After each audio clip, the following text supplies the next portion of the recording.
Pinopost mo pa rin ba ang iyong asawa, boyfriend o girlfriend o kahit na sinong partner mo on social media when they create mistake o kung may hindi ka nagustuhan sa kanila?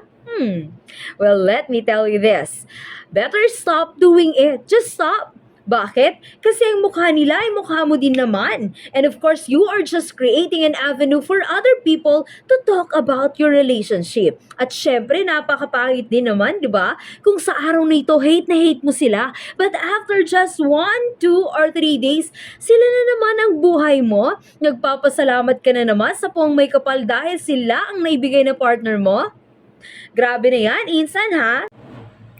But let me share you some tips kung papaano nga ba kontrolin ang anger issues mo o isatisfy ang sarili mo without harming their image publicly.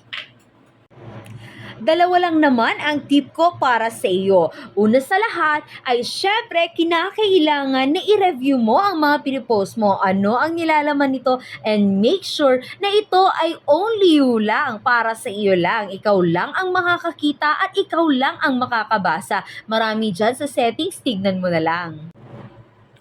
Pangalawa, palipasin mo muna ang galit na iyong nararamdaman. Malay mo, after 2 or 3 days, okay na kayo, mahal mo na naman siya at hindi na kailangan pa na i-post ito sa social media.